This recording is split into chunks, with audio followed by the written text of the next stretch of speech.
져야 된다는 거예요. 그래서 이제 그 동시대는 이고와 함께 복성설이라는 걸 또 주장하게 되고, 이 두 학자가 있었기 때문에 송나라 때 주자학이 이론 체계를 완성할 수 있었던 거죠. 그러니까 우리나라 여말선초에 그 똑같아요. 그 한유 이고로부터 비롯된 불교와 도교 비판의 논리가 태조 이성계에 무식했잖아요. 응? 말 타고 활 쏘는 것밖에 없었잖아요, 이성계는. 근데 정도전이라는 걸출한 참모를 얻었기 때문에 고려 왕조의 불교적인 이념을 대체할 수 있는 성리학, 단순히 뭐 이념만 받아들이면 되는 게 아니잖아요. 그러니까 불교와 도교를 아주 가차없이 비판하죠. 그 대표적인 게 이제 심기리 편인데, 아니 저기 뭐야, 불시자편, 정도전 선생의 불시자편이라는 책이 되게 그런 내용이고요. 심기리 편이라는 이 책의 내용이 이거 길지 않아요. 이거는 저 희곡식으로 문답식으로 되어 있습니다. 먼저 심이라는 학자가 등장해서 불교를 선양해요. 그 다음에 기라는 학자가 등장해서 도교를 선양을 해요. 최종적으로는 이라는 성리학자가 나타나서 앞에 두 사람의 이론을 부수는 드라마 형식으로 되어 있습니다. 그러니까 여말선초의 국가 이념을 새롭게 창출하는 게 중요하잖아요. 오늘날에도 정부가 바뀌면 어때요? 참모들이 뭔가 참신한 아이디어를 표어를 해서 그 일반하려고 엄청 노력하잖아요. 뭐 문민의 정부니 뭐 참여 정부니. 문재인 정부는 무슨 정부죠? 어? 에이 참 진짜. 뭐 명분이 있잖아. 뭐 없었나? 아, 문제 있는 정부? 고발해야지. 국가원수를 모독했다고.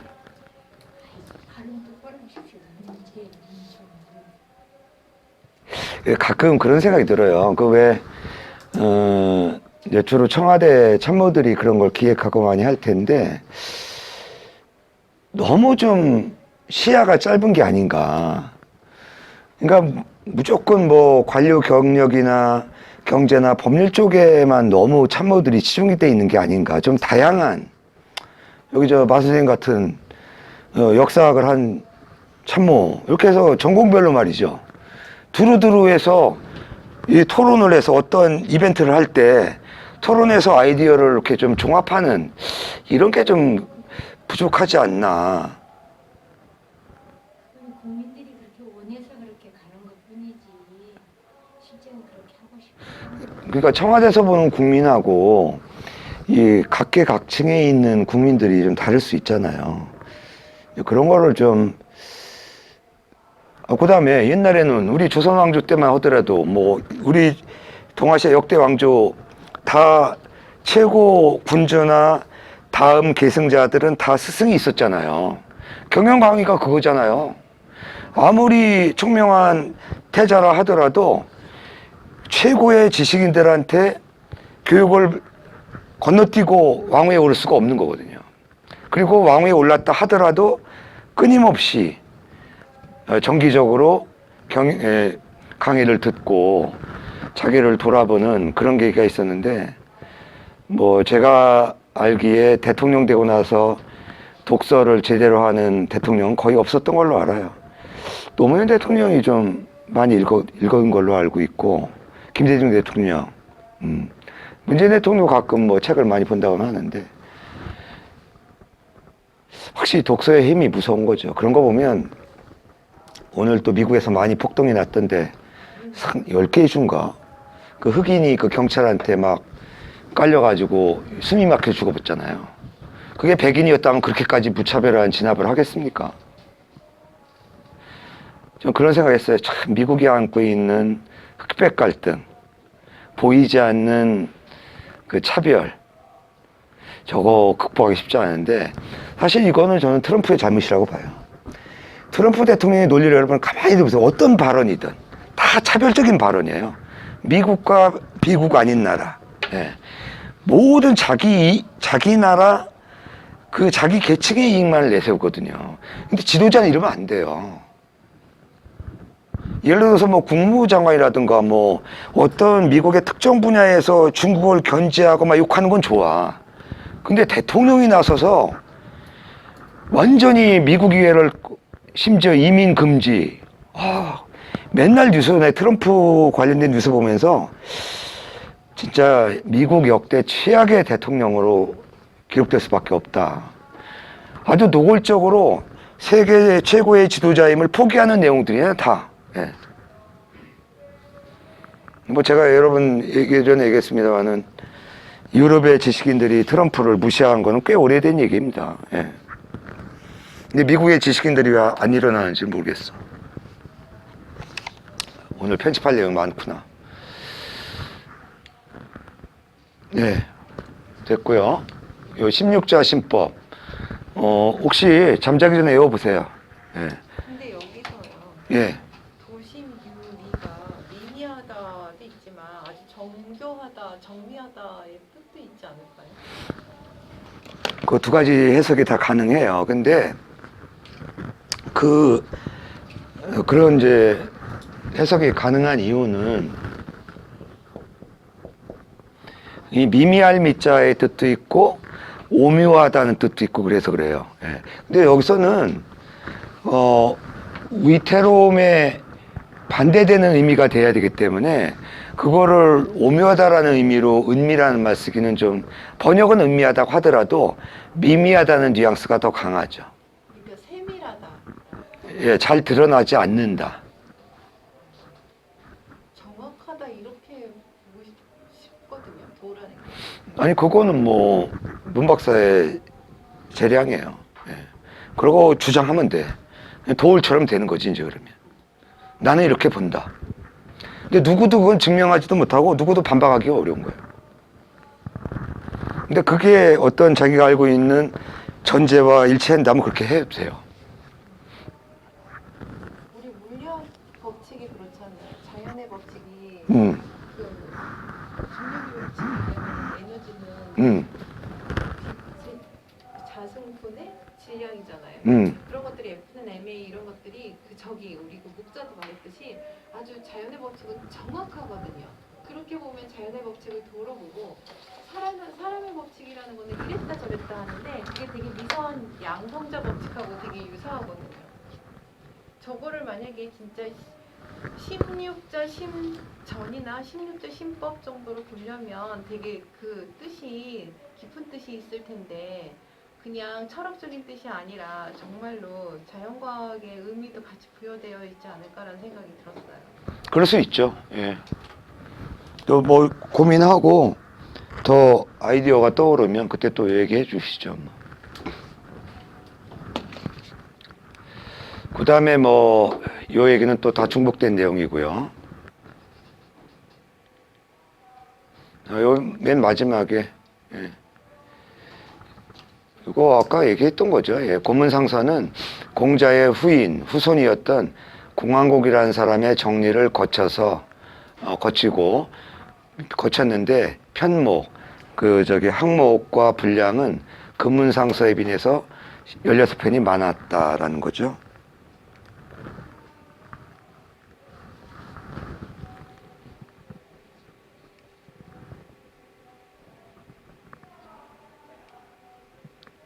오늘이 부처님 오신 날인가?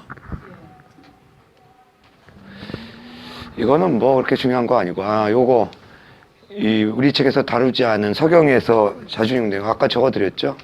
백성이 오직 나라의 근본이니, 근본이 견고해야, 확고해야 나라가 편안하다. 그 다음에, 굉장히 유명한 얘기예요, 이것도. 천명은 오직 명은 일정하지 않다. 민심에 따라 바뀐다. 이거가 가장 이제 시경에서는 우리가 논어맹자에서 인용하는 내용 중에 하나인데,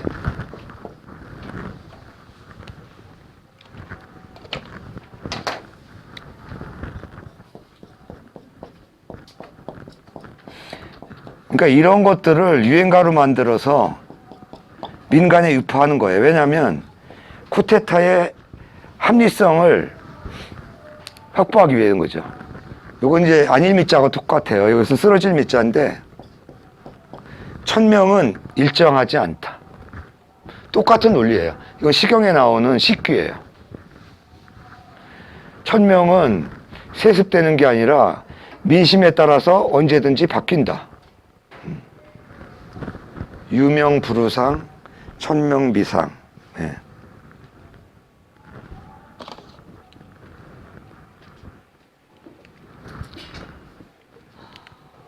이거 애매하네. 이게 왜 이렇게 나오지? 이것도, 예? 유자는 강조예요, 강조. 근데 여기 명은 천명이라는 뜻이에요. 예. 이게 우임금이 한 말이든가, 내가 그걸 앞뒤를 뺐는데, 일부러. 이것도 우리가 천명정치사상에서 창만이 서경에서 인용한 내용이에요. 잘 보세요. 천시, 자아, 민시. 천총, 자아, 민총. 백성, 유과, 제여, 일인. 많이들 인용하는 건데요. 하늘이 보는 것은 우리 백성이 보는 것으로부터 보고, 자는 뭐뭐로부터 플럼이에요. 하늘은 우리 백성이 듣는 것으로부터 듣는다. 이게 바로 민심의 구체적인 내용이에요. 백성의 눈높이와 백성의 감각이 바로 천명이라는 거예요. 백성에게 허물이 있다면 나 일인에게 달려있다. 그러니까 모든 백성의 허물은 내 책임이다. 백성 탓으로 돌리는 게 아니라 지도자의 탓으로 되돌린다. 귀감으로 삼을 만한 지도자 상이죠. 예.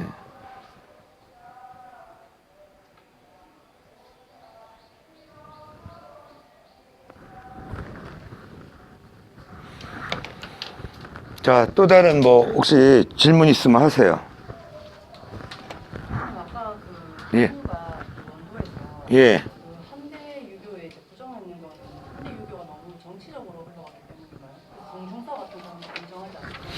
그거보다 그 한유나 성리학자들이 한대유교를 비판하는 건 훈구학 때문에 그래요. 다시 말하면 문자학. 그럴 수밖에 없는 게 여러분들 같은 경우 그러잖아요. 명리나 풍수하는 사람들. 당신 누구한테 배웠어? 응? 싸우잖아. 한대에는 한 글자를 두고 한 글자의 뜻이 수백 가지, 수천 가지로 갈려지기도 하고 스승 계열에 따라서 서로 치고받고 싸우는 거예요. 이게 그 훈구학이에요. 그러니까 경전에 나오는 한 글자와 그 의미의 본래 뜻, 원래 그 전제가 뭐냐면 경전에 나오는 그 글자의 본래 뜻이 무엇인가를 따지는 학문이에요, 훈구학은. 좋게 말하면 고증학과도 연계되는데 문제는 이게 사문이나 학파별로 엇갈리고 서로 논쟁하고 그래서 한대의 훈구학을 지리멸렬하고 번잡하다고 부정하는 거예요. 근데 그런 거에 비하면 성리학은 어때요? 이기론으로 하나로 다 고전을 관통시켜 버리잖아요. 나쁘게 말하면 주자는 너무 자기 입장에서 경전을 일방적으로 해석했다는 그런 비판을 받을 수가 있죠. 경전 본래 뜻보다는 주자가 그 시점에서 그 시대 배경 아래에서 그 보고 싶은 측면에 주안점을 뒀다. 대표적인 게 그런 거잖아요. 주자는 물론 선배들 정명도 정익찬 그 선배도 있고 주렴계, 소광절, 장행거라는 걸출한 북송 시대의 학자들이 있었어요. 근데 송나라는 결국은 그 금에 밀려서 남쪽으로 천도하게 되고 결국 나라가 망하잖아요. 거의 망할 즈음에 그 국세가 가장 쪼그라들었을 때 선배들의 한유의 그 입장과 선배들의 이론을 정리해서 집대성한 사람이 주자예요. 그러니까 이런 거예요. 나라가 풍전등화에 올렸을 때 그것도 금이라는 오랑캐한테 밀리는 입장에서 고전을 재해석한다라는 가장 큰 문제의식은 뭐겠어요? 오랑캐를 배척하는 의식이에요. 그래서 우리나라에서 위정척사라든가 이런 운동이 성리학과 연계되는 이유가 바로 그거예요. 강한 배타의식이 깔려 있거든요, 이 성리학은. 네. 그런데 실제로 논어 같은 데 보면 결코 중화와 오랑캐를 일방적으로 편가르질 않아요. 예를 들면 이런 거잖아요. 논어에 문답이 있어요. 공자가 구이 땅에 머물고자 하니까 제자가 아유 어떻게 그렇게 비루한데 머무시겠습니까? 그러니까 군자가 거주하는데 비루함이 뭐 따로 있겠느냐. 그러니까 이런 것들은 주자적인 그런 그 배타의식이 반영된 측면이 아주 강하죠. 네. 사실 이제 그런 거라고 볼 수 있는데 우리나라 정치 상황이라든가 지금 세계 정세 같은 경우를 보면은 첫 번째가 지도자가 중요해요. 지도자가 편가르기를 하면 안 되고 그다음에 이제 두 번째는 문화적인 다양성을 지켜야 되는데 이거 역시 지도자의 몫이 크죠. 예.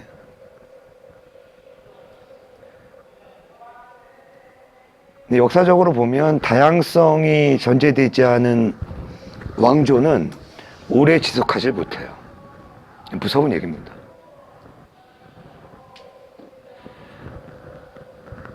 예, 또 다른 질문 있으면 하세요. 예.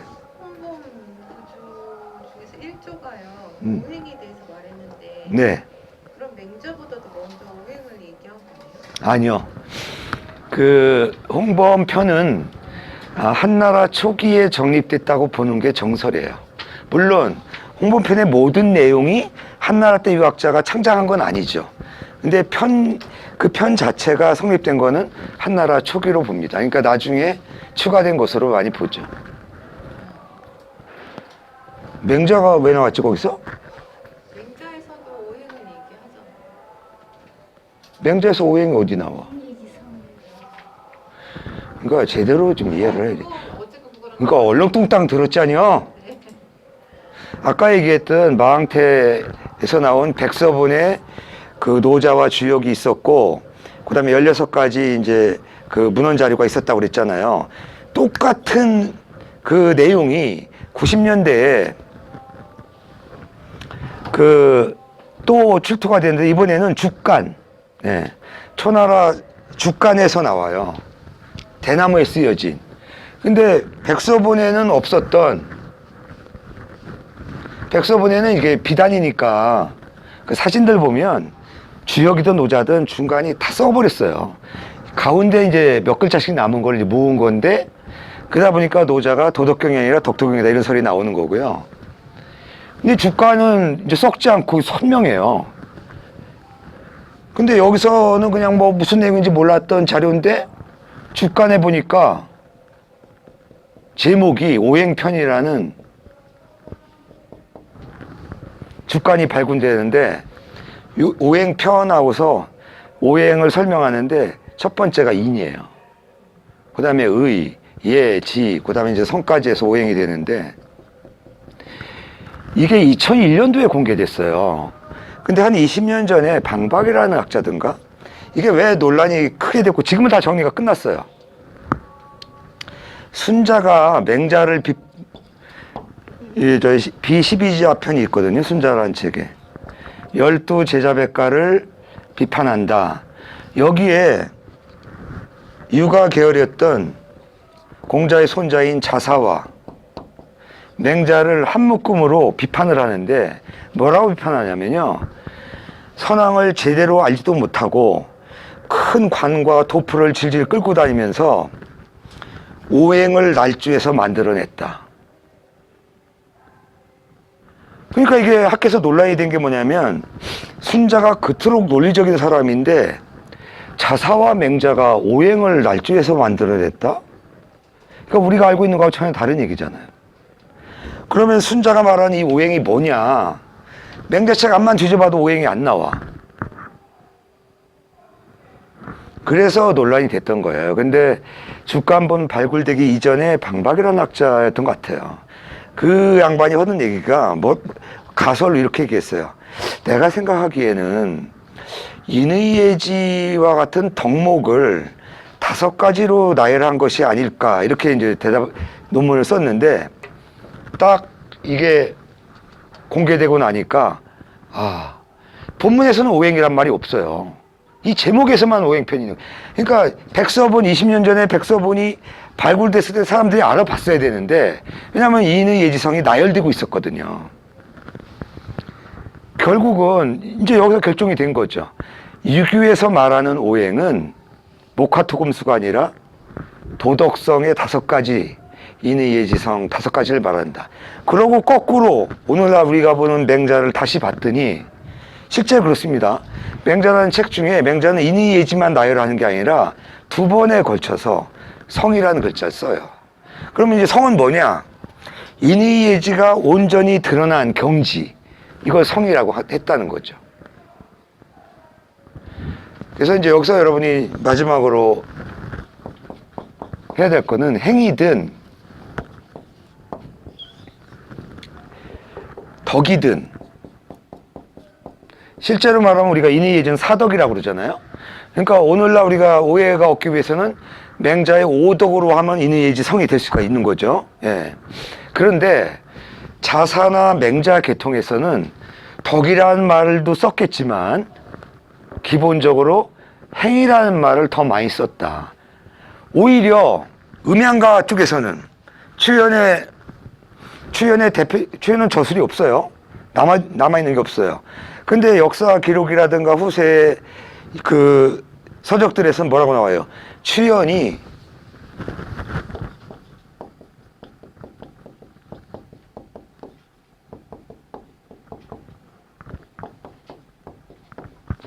오덕 종시설을 주장했다 이렇게 나오잖아요. 이 오덕 종시설이 뭐예요? 왕조가 상징하는 오행의 기운에 따라서 바뀌는 왕조일수록 극의 단계로 바뀐다는 거잖아요. 여신의 웅둥편에 나와요, 내용이. 그래서 여신의 웅둥편을 추연학파의 작품이라고 보는데, 그러니까 음양가 쪽에서는 오히려 목화토금수를 오덕이라는 명칭으로 썼다는 겁니다. 유교는 오히려 뭐예요? 오행이라는 말을 쓰고, 그러니까 오늘날하고 정반대죠. 그럼 결론적으로 다음이라는 뜻의 특성이라는 뜻의 덕이든 행이든 하나의 어떤 기준, 표준을 의미하는 것으로 보면 되겠다. 중요한 거는 원래는 음양가에서는 목화토금서를 오덕이라고 했었고, 이건 분명한 사실이죠. 그 다음에 오히려 유가는 인의 예지성 5가지를 오덕이라고 했다. 예. 혼동하시면 안 돼요. 지금은 이제 정론이 됐죠.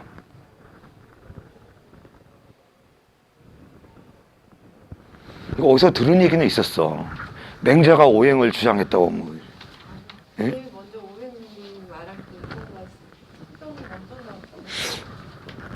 모르죠. 서경의 홍범편이 원조일 수 있죠. 다만 홍범편이 성립은 늦은 건 사실이에요. 맹자보다. 학자에 따라서는 뭐 서주 쪽에 홍범편이 있었다는 사람도 있고 논란은 많으니까 함께 알아두세요. 네. 일반적으로는 우리가 오행에 연언할 때는 홍범편을 먼저 들죠.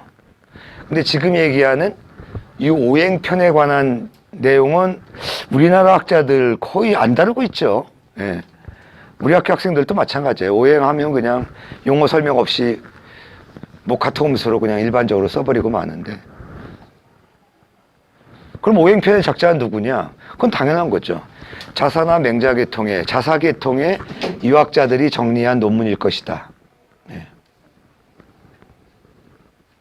그래서 잃어버린 고리라고 그러는 거예요. 그 무슨 얘기냐면 다른 학파와 다르게 공자와 맹자 사이가 100에서 150년 차이거든요. 근데 그렇게 수많은 제자들을 뒀는데도 공자의 문답 내용 이외에 별도로 제자들이 정리한 주장이나 내용이 전해지는 게 없었어요. 그리고 최근까지도 관심이 없었고, 근데 최근에 연구해 보니까 이 주역과 노자를 제외한 16가지 그 문헌 자료가 대부분 그 공자와 맹자 사이에 그 기간 동안에 유학자들이 정리한 논문 형식의 글이다라는 거죠. 그래서 이걸 연구함으로써 오늘날 우리가 얘기에 붙어 있었던 대학과 중용편의 일부 해석이 바뀐 게 많아요. 다시 말하면 주자가 얘기해서 대학과 중용을 떼내서 그걸로 장별로 분류하고, 특히 대학은 죽을 때까지 대학의 원문을 뜯어 고쳤잖아요, 주자가. 실제로 주자는 대학의 50여 글자를 본문을 뜯어 고쳐요. 이상하다고 그래가지고. 근데 주자의 해석이나 본문과 본문이 지금 출토 자료에서 많이 수정됐죠. 물론 이런 건 있습니다. 우리가 해석학에서 보자면 모든 해석은 다 그 나름의 시공간에서의 의미를 지니잖아요. 그러니까 주자가 해석한 건 주자 나름대로 의미가 있는 것이고, 그걸 우리가 무시할 필요는 없어요. 그러나 때로는 우리가 본래의 의미도 다시 한번 음미하는 게 무의미한 게 아니죠. 예. 함께 병행해서 뭐 어떤 학문을 할 때도 마찬가지죠. 본래의 뜻만 고집하다 보면 또 문제가 있고, 이렇게 저 창의적으로 뭐 현대 과학에서 어떻다는 둥 그렇게 또 이해하는 건 또 그런 대로 의미가 있죠. 또 설득력이 있는 게 아주 오래된 문헌 자료이기 때문에 그 당시는 뭐 철학, 물리학, 자연과학 구분이 없었잖아요. 네. 그리고 그토록 16글자를 별도로 강조했던 걸 보면 여러 가지 다양한 측면에서 해석이 충분히 가능하다고 봅니다. 예, 오늘 여기까지 하겠습니다.